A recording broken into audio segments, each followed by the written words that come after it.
Hello guys, I am Pradeep from WSCryptech। आज हम देखेंगे बूटस्ट्रैप का इंट्रोडक्शन। देखिए, बूटस्ट्रैप 5 अभी लॉन्च हुआ था, लास्ट ईयर लॉन्च हुआ है। अब देखिए, मैं आपको ये क्लियर कर देता हूँ कि बूटस्ट्रैप यूज़ क्यों होता है। अब लॉन्च होने का मतलब अभी बीटा वर्ज़न ही है, अभी मतलब ये स्टेबल नहीं है, मगर आजकल के डेवलपर जो अभी डेवलपमेंट करते हैं, वो इस पे काम करना स्टार्ट कर दिया उन्होंने। तो इसके अंदर क्या-क्या चीज़ें आई हैं, डेवलपर इसको क्यों यूज़ करेगा, बूटस्ट्रैप होता क्या है, ये मैं पूरा प्रोसेस आपको क्या करूँगा, क्लियर करूँगा। देखिए, बूटस्ट्रैप ये मैं आपको क्लियर करना चाहता हूँ कि बूटस्ट्रैप फ्रंट एंड वाले बंदों के लिए है। जो फ्रंट एंड डेवलपर होते हैं, वो बूटस्ट्रैप का क्या करते हैं, यूज़ करते हैं। देखिए, बूटस्ट्रैप में है क्या, मैं आपको क्लियर करता हूँ। बूटस्ट्रैप एचटीएमएल, सीएसएस और जावास्क्रिप्ट, जेक्वेरी, इनके कॉम्बिनेशन को मिला के बनाया हुआ एक फ्रेमवर्क है। जो डिजाइनिंग के प्रोसेस के लिए क्या होता है, काम आता है। इसके लिए आपको पहले से बेसिक नॉलेज होनी चाहिए, एचटीएमएल की नॉलेज होनी चाहिए, आपको जावास्क्रिप्ट की नॉलेज होनी चाहिए, आपको जेक्वेरी की नॉलेज होनी चाहिए, आपको सीएसएस की नॉलेज होनी चाहिए। ये अपने को क्या करता है, लाइब्रेरी प्रोवाइड कराता है, बनी बनाई क्लासेस प्रोवाइड कराता है। उसको यूज करके हम क्या करते हैं, डिजाइन को रिस्पॉन्सिव और अच्छा बनाते हैं। तो बूटस्ट्रैप का जो मेन अप्रोच है वो यही है कि हम मोबाइल रिस्पॉन्सिव वेबसाइट बनाएं और हमें लॉजिक कम लगाना पड़े। क्योंकि हम जो रिस्पॉन्सिव वेबसाइट बनाते हैं और अगर हम बूटस्ट्रैप का यूज नहीं करते हैं, तो आपको मीडिया क्वेरी का यूज करना पड़ता है। मीडिया क्वेरी का यूज करके फिर मैं पूरी की पूरी वेबसाइट को क्या करता हूँ, रिस्पॉन्सिव करता हूँ। अब बूटस्ट्रैप वो काम आपके लिए क्या कर देता है, आसान कर देता है। तो बूटस्ट्रैप अपने को बनी बनाए रिस्पॉन्सिव क्लासेस दे देता है, बने बनाए रिस्पॉन्सिव फॉन्ट्स दे देता है। ऐसे बहुत सारी चीजें होंगी जो आपको बनी बनाई मिलेंगी। अब कुछ क्लासेस, कुछ प्रॉपर्टीज हमें बनानी पड़ती है और उन दोनों के कॉम्बिनेशन से हम बूटस्ट्रैप के अंदर क्या करते हैं, वेबसाइट के डिजाइन को डेवलप कर देते हैं। तो ये क्लियर है कि बूटस्ट्रैप एक फ्रंट एंड डेवलपर के लिए काम आने वाला एक फ्रेमवर्क है, जिसके लिए आपका एचटीएमएल, सीएसएस और जावास्क्रिप्ट की नॉलेज होनी चाहिए। तो बूटस्ट्रैप जो फ्रेमवर्क है वो तीनों के कॉम्बिनेशन को मिला के बनाया हुआ है, मैं आपको बता देता हूँ। एचटीएमएल का कॉम्बिनेशन है, आपका सीएसएस का कॉम्बिनेशन है, आपका जावास्क्रिप्ट और जेक्वेरी का कॉम्बिनेशन है। तो मैं एक चीज क्लियर करता हूँ, यहाँ पे देखिए मैंने जावास्क्रिप्ट जेक्वेरी लिखा है। बूटस्ट्रैप 5 ने तो जेक्वेरी को हटा दिया। बूटस्ट्रैप 5 जो है वो किसको यूज करता है, जावास्क्रिप्ट को यूज करता है। ये 6 के फंक्शंस को यूज करता है। तो जावास्क्रिप्ट के भी एडवांस वर्जन को बूटस्ट्रैप क्या करता है, यूज करता है। और जेक्वेरी को हटाने का रीजन क्या है, ये मैं आगे अभी क्या करता हूँ, क्लियर करता हूँ। तो ये क्लियर है कि तीनों के कॉम्बिनेशन को मिला के बनाया हुआ एक फ्रंट एंड का क्या है, फ्रेमवर्क है। मैं आपको क्लियर कर देता हूँ। फ्रेमवर्क का मतलब क्या आता है कि चीजें इसके अंदर बनी बनाई रहती हैं। चीजें बनी बनाई होने का मतलब है आपको बस कॉन्सेप्ट आना चाहिए, आप बनी बनाई चीजों को यूज करके डिजाइन को क्या करते हैं, बनाते हैं।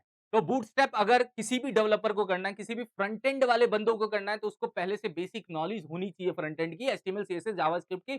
तब आप बूटस्ट्रैप की तरफ क्या कर सकते हैं, जा सकते हैं। उसके थ्रू आप मोबाइल रिस्पॉन्सिव वेबसाइट बना सकते हैं डिजाइनिंग के हैंड से। तो यहाँ पे हम जो भी बात करेंगे वो डिजाइनिंग के हैंड की बात करेंगे। इसके अंदर क्लासेस बहुत अच्छी-अच्छी हैं, उन क्लासेस का यूज करके आप डिजाइन को गुड लुकिंग और अच्छा बना पाएँगे। क्लासेस के रोल को तो मैं आगे के पार्ट्स में क्लियर करूँगा।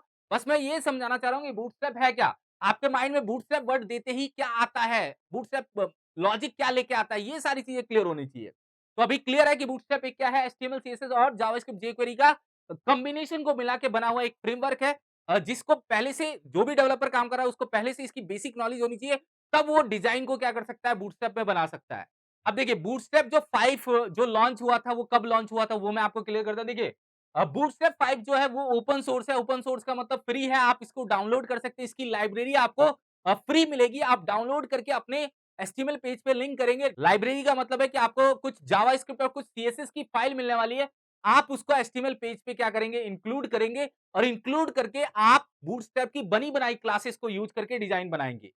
तो यहाँ पे देखिए क्लियर है कि बूटस्ट्रैप सीएसएस एंड जावास्क्रिप्ट के कॉम्बिनेशन का मिला हुआ क्या है, कोड है। मतलब जो लाइब्रेरी फाइल होगी वो है आपकी सीएसएस की लाइब्रेरी फाइल होगी और जावास्क्रिप्ट की लाइब्रेरी फाइल होगी। उन दोनों को आपको अपने एचटीएमएल पेज पे कॉल करना है और उसकी क्लासेस और उसके फंक्शंस को क्या करना है, यूज करना है। देखिए, मैं आपको एक चीज क्लियर कर देता हूँ। जो बूटस्ट्रैप 5 का जो अल्फा वर्जन लॉन्च हुआ था, जो फर्स्ट अल्फा वर्जन था, वो था अपना 16 जून को लॉन्च हुआ था, 2020 को। अभी भी ये स्टेबल नहीं है, मैं आपको क्लियर करता हूँ, मगर डेवलपर इस पे काम करना स्टार्ट कर रखे हैं।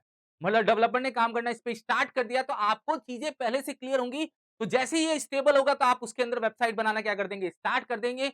तो बूटस्ट्रैप 5 अगर आप करते हैं, अगर 4 और 3 नहीं आता है, तो आप डायरेक्ट में 5 में काम कर सकते हैं। ऐसा माइंड में लॉजिक नहीं है कि 3 और 4 आना चाहिए, तभी बंदा बूटस्ट्रैप 5 में काम करेगा। ऐसा बिल्कुल भी लॉजिक नहीं है। आप डायरेक्ट बूटस्ट्रैप 5 सीखिए, बस आपका एचटीएमएल, सीएसएस और जावास्क्रिप्ट का कॉम्बिनेशन आना चाहिए, तब आप बूटस्ट्रैप 5 में क्या कर सकते हैं, काम कर सकते हैं। अब देखिए बूटस्ट्रैप 5 क्या-क्या फीचर्स लेके आया है, मतलब इसके अंदर क्या-क्या नई चीजें मैं आपको क्लियर करता हूं। देखिए यहाँ पे jQuery को इसने कंप्लीटली रिमूव कर दिया है। jQuery को कंप्लीटली रिमूव्ड करने का रीजन क्या है मैं आपको बताता हूं। इसको रिमूव करने का ये रीजन है कि अब बूटस्ट्रैप में अब जो वेबसाइट बनेगी वो फास्ट ज्यादा होगी। मतलब फास्ट ज्यादा होने का मतलब है कि हम जो jQuery के थ्रू कोई फंक्शन यूज करते थे तो हम इसकी लाइब्रेरी यूज करते थे। फिर लाइब्रेरी के बाद हम बूटस्ट्रैप की लाइब्रेरी यूज करते थे, बूटस्ट्रैप 4 की बात कर रहा हूं। उसके बाद हम बूटस्ट्रैप के फंक्शन स्लाइडर कंपोनेंट्स को बना के क्या कर देते थे, यूज करते थे। अब लाइब्रेरी हट गई है तो आपकी वेबसाइट फास्ट हो जाएगी। तो जो भी काम करेगा वो बूटस्ट्रैप मैं आपको क्लियर करता हूं वनीला जावास्क्रिप्ट के थ्रू करेगा। वनीला जावास्क्रिप्ट का मतलब ये 5 के फंक्शंस यूज होंगे, ये 6 के फंक्शन इसके अंदर क्या होंगे, यूज होंगे। जावास्क्रिप्ट के अंदर एरो फंक्शंस क्या होता है, आप फंक्शन को कितनी तरीके से बनाते हैं, ये फंक्शंस बने बनाए बूटस्ट्रैप अपने को देगा। अगर जिसको थोड़ी नॉलेज है पहले से ये 5 की, ये 6 की, तो उसके लिए चीजें यहाँ पे क्या हो जाएंगी, आसान हो जाएंगी। अगर नहीं है तो आप बने बनाए सिंटैक्स को यूज करके स्लाइडर, टैब्स, लॉगिन का फॉर्म, मॉडल, ये अगर ओपन करना है तो ये बना बनाया कॉन्सेप्ट होगा, आप उसको यूज करेंगे और ओपन कर देंगे। तो बूटस्ट्रैप क्लियर है कि अभी वनीला जावास्क्रिप्ट को यूज करता है। इसने सपोर्ट ड्रॉप कर दिया है, मतलब बूटस्ट्रैप ने इंटरनेट एक्सप्लोरर के 10 और 11 वर्जन पे सपोर्ट को बंद कर दिया है। मतलब अब जो भी कंपोनेंट्स आते हैं, कोई कोई भी एलिमेंट्स आता है, कोई भी क्लास होती है, वो बूटस्ट्रैप जो होगा आपका इंटरनेट एक्सप्लोरर के 10 और 11 पे काम नहीं करेंगे। तो इसको पूरी तरह से उसने ड्रॉप कर दिया है। आप जो भी वेबसाइट बनाएंगे वो क्रोम, सफारी, ओपेरा उन पे देख सकते हैं। इंटरनेट एक्सप्लोरर के आप 10 या 11 वर्जन पे आप देखेंगे तो आपकी प्रॉपर्टी काम नहीं करेगी। आपने कोई क्लास यूज की है, वो क्लास काम नहीं करेगी, कोई प्रॉपर्टी मिसिंग हो जाएगी या कोई प्रॉपर्टी काम नहीं करेगी। क्योंकि ये 6 के जो फंक्शन होते हैं वो ज्यादातर 10 और 11 में काम नहीं होते, क्योंकि हम जब रिएक्ट जेएस में काम करते हैं तो ये 6 का यूज करते हैं। जो जावास्क्रिप्ट वनीला जेएस है वो ज्यादातर रिएक्ट पे हम काम करते हैं, जब हम एंगुलर पे काम करते हैं वहां पे ज्यादा यूज करते हैं। तो ये क्लियर है कि 10 और 11 में बूटस्ट्रैप का सपोर्ट क्या हो गया, बंद हो गया। अब देखिए यहाँ पे, देखिए यहाँ पे रिस्पॉन्सिव फॉन्ट्स आए हैं। रिस्पॉन्सिव फॉन्ट्स का मतलब क्या है, रिस्पॉन्सिव फॉन्ट्स का मतलब है कि आपके फॉन्ट के साइज को स्क्रीन के अकॉर्डिंग एडजस्ट होना। मान लो मेरे डेस्कटॉप पे फॉन्ट का साइज 50 है, मैंने स्क्रीन छोटी की, मोबाइल पे गया तो मोबाइल पे आपका साइज क्या हो जाए, ऑटोमेटिक छोटा हो जाए। जैसे 50 है तो मोबाइल पे वो 30 पिक्सल हो जाए। तो इस तरह की क्लासेस बूटस्ट्रैप हमें क्या करता है, प्रोवाइड कराता है, और आप फॉन्ट के साइज को क्या कर पाएंगे, रिस्पॉन्सिव कर पाएंगे। देखिए यहाँ पे 5वां पॉइंट क्या है, चेंज द गटर विड्थ। अब देखिए गटर विड्थ मैनेजमेंट क्या होता है, थोड़ा मैं आपको क्लियर करता हूं।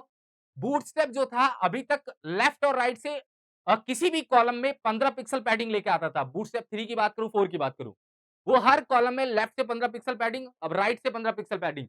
अब आप अपने अकॉर्डिंग वहां पे मेजरमेंट सेट कर सकते हैं कि मुझे लेफ्ट से 50 पिक्सल चाहिए, राइट से 50 पिक्सल चाहिए। तो ये गटर की क्लासेस दे देता है। अब ये क्या करता है, बॉटम से मार्जिन की भी क्लास दे देता है और टॉप से मार्जिन की भी क्लास दे देता है। तो उसी को हम गटर विड्थ कहते हैं। गटर विड्थ का मतलब है कि मैं अपने ब्लॉक में पैडिंग को कम और ज्यादा कर सकूं। उस प्रोसेस की क्लासेस बूटस्ट्रैप हमें क्या करता है, प्रोवाइड कराता है।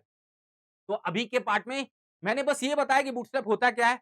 अब बूटस्ट्रैप ने नए फीचर्स क्या-क्या लेके आए हैं। बूटस्ट्रैप किसको करना चाहिए, जो फ्रंट एंड में इंटरेस्ट रखता है उनके लिए है, और बूटस्ट्रैप के लिए क्या-क्या नॉलेज होनी चाहिए। मैं आगे के पार्ट्स में एक-एक करके चीजें क्लियर करूंगा कि बूटस्ट्रैप कौन-कौन सी साइज पे काम करता है, स्क्रीन्स क्या होती हैं, मीडिया क्वेरी का थोड़ा सिंटैक्स क्या होता है, उसमें हम क्या करेंगे, क्लियर करेंगे। और आगे चल के हम एक-एक क्लासेस को समझेंगे, एक-एक प्रॉपर्टीज को समझेंगे जो उसकी क्लासेस में बनी बनाई आती है, और उसके थ्रू हम बूटस्ट्रैप में क्या करेंगे, टेम्पलेट बनाएंगे, और पूरा फ्रेश टेम्पलेट होगा। जब हम पूरे कंपोनेंट्स देख लेंगे, उसके बाद हम फ्रेश टेम्पलेट को क्या करेंगे, डिजाइन करेंगे। तो अभी के पार्ट में क्लियर हो गया होगा आपको कि बूटस्ट्रैप 5 जो लॉन्च हुआ है, उसने क्या-क्या फीचर्स दिए हैं और क्या-क्या ड्रॉप कर दिया है, और हम बूटस्ट्रैप को यूज क्यों करेंगे। Thank you so much guys.